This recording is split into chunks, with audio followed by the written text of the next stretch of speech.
Hi guys, this is Module 5 and it's part 2 of Module 5. I think I had you read up to page 168. So we're going to do the rest of it. I'm going to go back a little bit to page 166 of your textbook. So if you get your textbook out, I want you to follow along because there's pictures you can look at as I'm talking. So get your textbook out. If you want to get your notes out and take notes, go ahead and do that now. We're going to be talking about 5 types of chemical reactions. So there's the synthesis reaction, there's the decomposition reaction, the single replacement reaction, the double replacement reaction, and the combustion reaction with oxygen. The synthesis reaction is a chemical reaction in which 2 or more substances react to form a single compound. Okay, so the product is always going to be a single compound. Okay, so you have 2 or more reactants and you end up with a single compound. The reactants don't have to be elements all by themselves or one atom.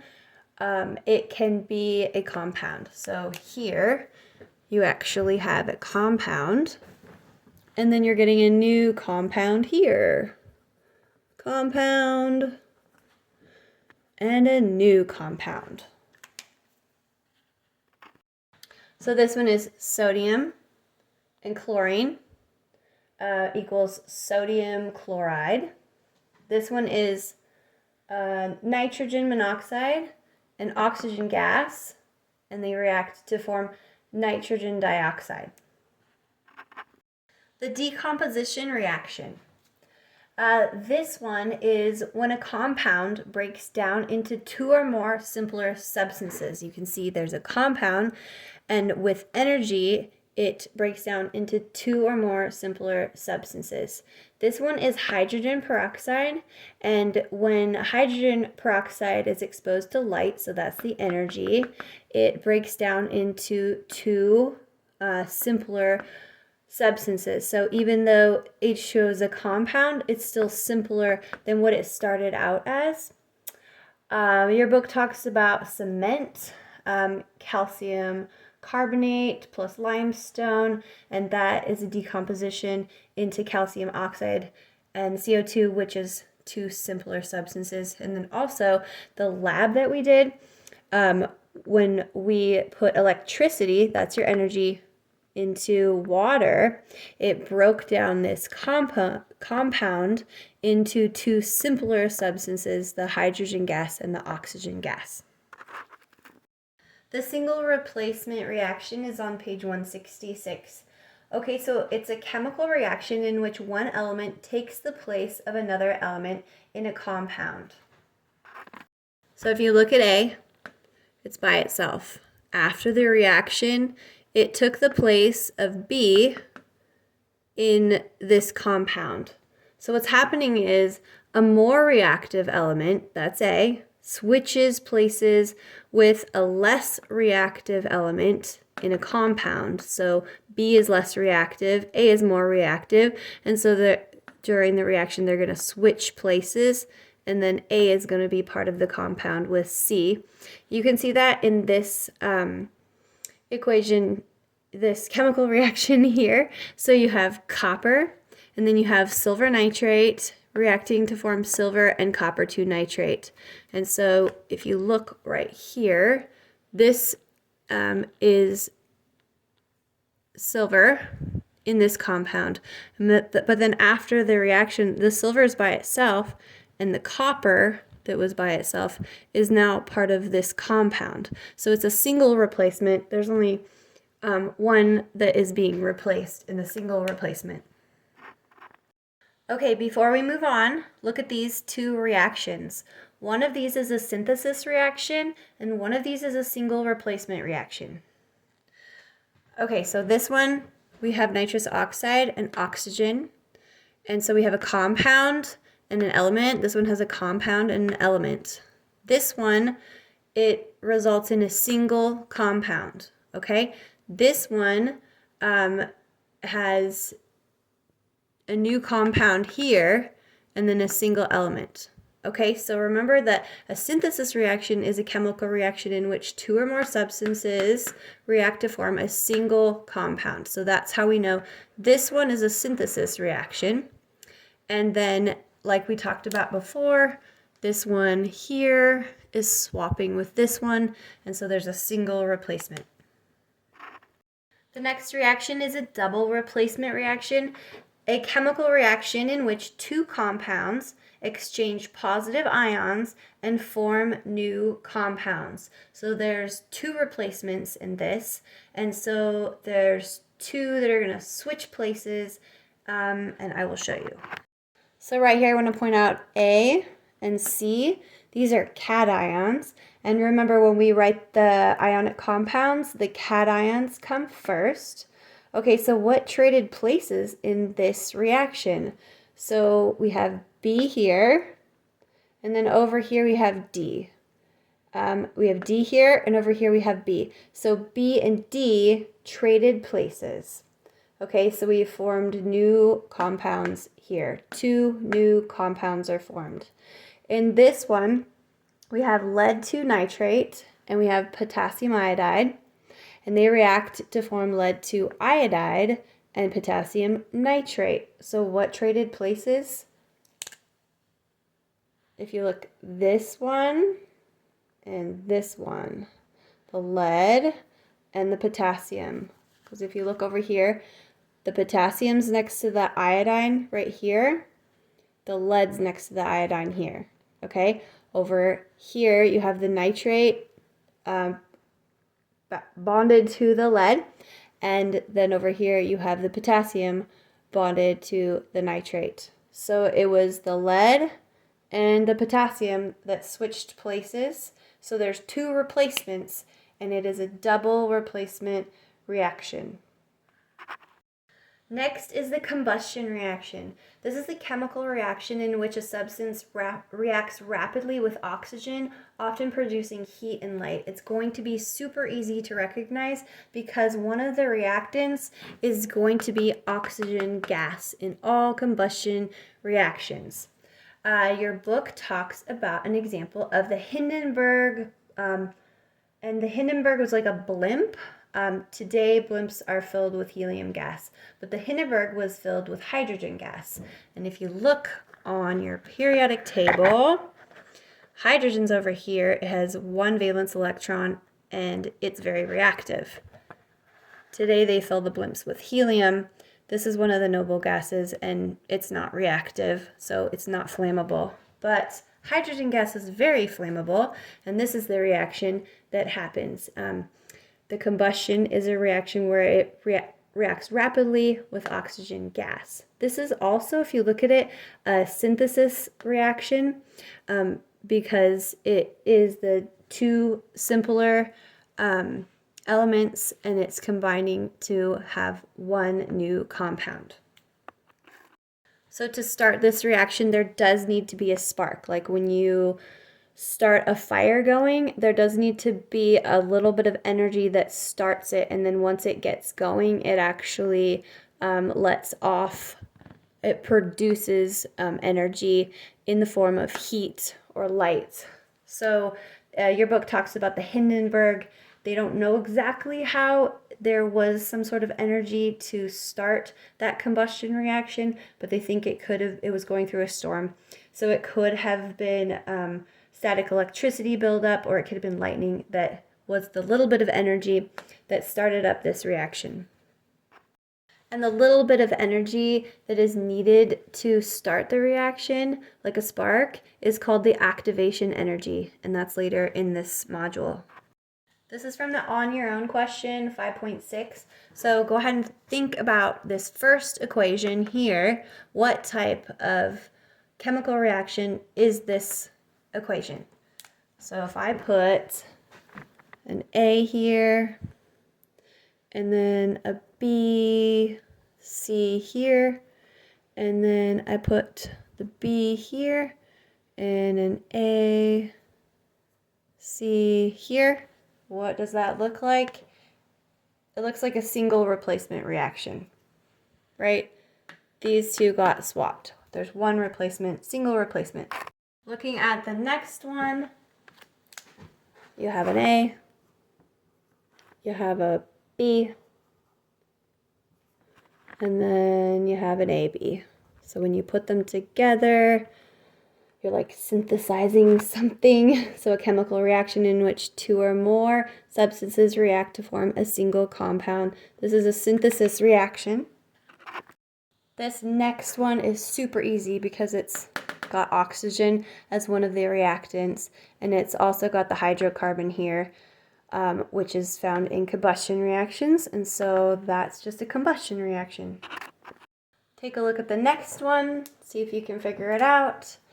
I'll start putting the letters A, B, C, D, because they're all different.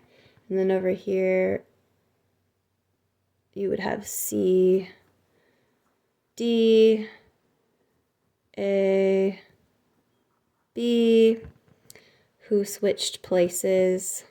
I did that wrong. That's a D. Okay, so you have the A and, hold on, I'm pointing at the wrong one. The B and the D switched places. So here's the hydrogen bonded to the chlorine, and now here's the hydrogen bonded to the oxygen.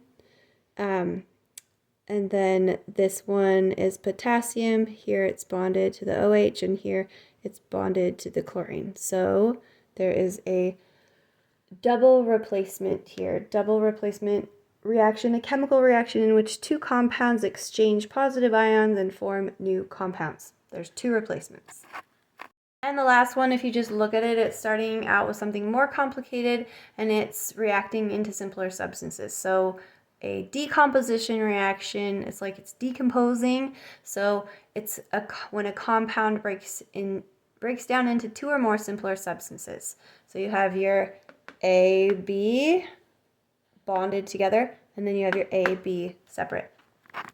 So what's happening to the energy in the chemical reactions? Okay, so the energy is used to break bonds. Energy has to go into it to break bonds, and energy is released when bonds are formed. Now let's talk about energy in the chemical bonds. So chemical energy is the energy stored in chemical bonds. So you've got these bonds here in this compound. You've got bonds here in this compound. You've got bonds here and bonds here. And then over here you have heat as a product. So on this side of this equation, so this is propane reacting with oxygen gas to form carbon dioxide and water, and then also heat. So over here, if you count the bonds like it does in figure 5.19 on page 171, it shows that there's 15 bonds broken. What is needed to break the bonds? Energy. Energy goes in to break the bonds, okay? After the reaction, there are bonds formed. So there's 14 bonds formed on this side of the reaction.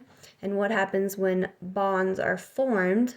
There is energy stored. So there's energy released when bonds are formed.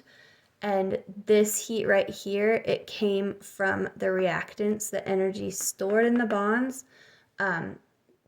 It came from the energy stored in the bonds of the reactants. I hope that makes sense. You're going to have to read your book to really let this sink in. Okay, so these reactants here, they have more energy, and the products here, they have less energy. Okay? But remember the conservation of energy. So whatever energy can't be created or destroyed, whatever energy is on this side of the reaction is going to be on this side of the reaction. So even though that energy isn't stored in the bonds as much on this side because the products have less energy stored in them, the heat is that energy that was lost in the reaction. So there's still the same amount of heat on both sides of the chemical reaction. Sorry, same amount of energy. Heat is just a form of energy. Remember, to start the reaction, there needs to be some activation energy, like some sort of spark, to get the chemical reaction started. So basically just try to remember, when chemical bonds form, energy is released. That's on this side. And then breaking bonds requires energy. All right, here is a number that you should memorize. Okay, a mole is an amount of a substance that contains approximately 6.02 times 10 to the 23rd particles of the substance. That's way too many to count. So they just made a mole like a unit of substance, okay? And this just comes from Avogadro's number. He was an Italian chemist who came up with this in 1811. So in the equation for propane combustion, you've been reading that as 1 molecule of propane reacts with 5 molecules of oxygen and so on, but you can also read it as 1 mole of propane reacts with 5 moles of oxygen to give 3 moles of carbon dioxide and 4 moles of water. So it's basically just the coefficients that is the number of moles.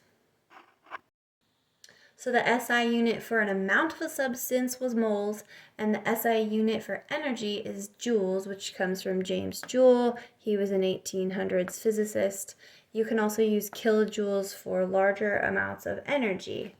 Okay, so bonds with a high bond energy require more energy to break them apart than bonds with a low bond energy. For example, more energy is required to break an OH bond than to break a CH bond. The bond energy is just a measurement of how strong the bond is. And so if you look at table 5.5 in your book, you can see the different bond energies, and they're measured in kilojoules per mole.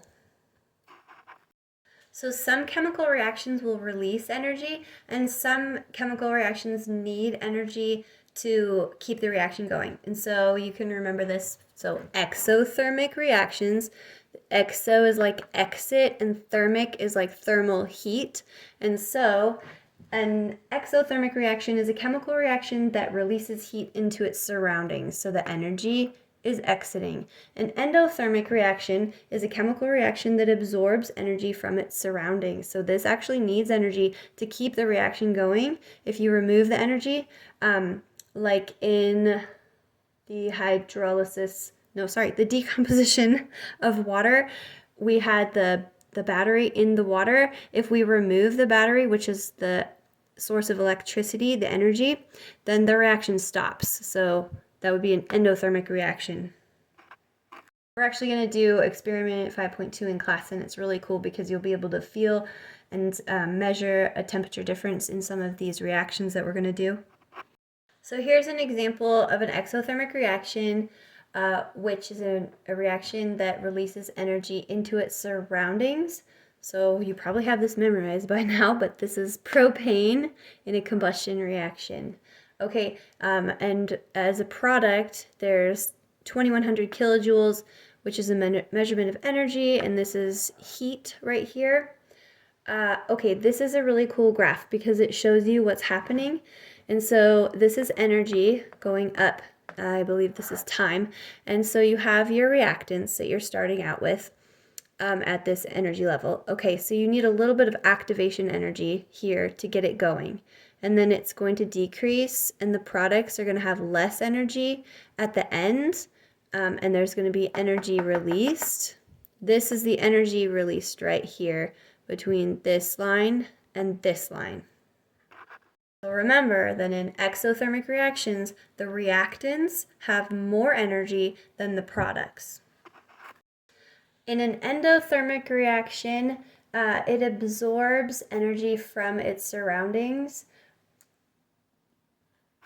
So the energy needed to break the bonds of the reactants is greater than the energy released when the bonds of the products are formed. This is the one that energy must be continually added to or the reaction stops. Okay, so here you have water plus the kilojoules. This is an energy. Electricity would be the form of it. And then your products are the two gases here. So your reactants have less chemical energy and your products have more chemical energy. You can see this on the graph here. So there's energy going up here. Your reactants are starting out here with less chemical energy and energy is being put into the reaction. Okay, so then your energy increases and the products actually end up with more chemical energy. And this here, this difference is the energy that's absorbed by the reaction. Okay, so try to absorb that into your brain. Even when I'm saying it, I'm trying to be careful not to mix them up. They can get mixed up very easily. So remember the exothermic is your reactants equals products plus energy. And then the endothermic needs energy, so your reactants plus energy needed, and then the products. So the total energy is equal on both sides. Energy is conserved. You can't create energy and you can't destroy energy. It just changes forms. So I wanted to try to explain this for an experiment. Epsom salt is made up of magnesium sulfate. That's this. This is an ionic compound, so when it goes into the polar solvent water, the water is going to pull that apart. It's called dissociation when it's placed in water. And so there needs to be energy to break the ionic bonds. So the compounds must absorb energy from the water. And so the water, the surrounding water temperature is actually going to go down in an endothermic reaction. Okay, if the reaction is producing energy, the temperature is going to go up. Next information is just a bonus. So when I was going through on page 157, the example 5.2, it talked about iron 2 oxide. And I was thinking, okay, iron 2 oxide, that makes sense because you have the oxygen in group 6A, so it needs 2 electrons to have the same electron configuration as neon and be stable. Okay, so that's a 2- charge. But what about hydrogen peroxide? So hydrogen peroxide is H2O2. So the hydrogens each have a +1 charge. And so you know that this whole thing, it has to have a 2- charge, right? To be bonded together. But look, there's 2 oxygen molecules. Before, with the oxide, it was just the oxygen with the -2 charge there. So I got to thinking, well, why is that? So here's what that is. Well, there's actually 3 configurations of this. So this is just oxygen, the element, which has a 2- charge. That makes sense. You just take oxygen when you turn it into an ion in an ionic compound when you're naming it, and you add the ending "ide," right? Well, this one is 2 oxygens bonded together, and it still has a 2- charge. This one's called peroxide when you're naming ionic compounds. Okay, this one is another one. It's 2 oxygen atoms bonded together, and it has a -1 charge. It's called superoxide. And so to figure that out, if you ever needed to, you would have to look at the charge of the cation first, and then look at how many oxygen atoms you have and figure out the charge of the anion, and then it can tell you if it's an oxide, a peroxide, or superoxide. You don't have to do that. It's just cool information. This is something you should memorize. This is from page 159, table 5.4. It's prefixes for naming molecular compounds. It's just going to be super useful if you just memorize these and it'll benefit you in other areas too of your life, not just chemistry. So mono is 1, di is 2, tri is 3, tetra is 4, penta is 5, and hexa is 6. And that's all I have for you for Module 5. Remember to look up your answers to the on your own questions and do the study guide for Module 5 at some point before the test, and I will get the answers out to you. It's super beneficial. Okay, thanks for watching.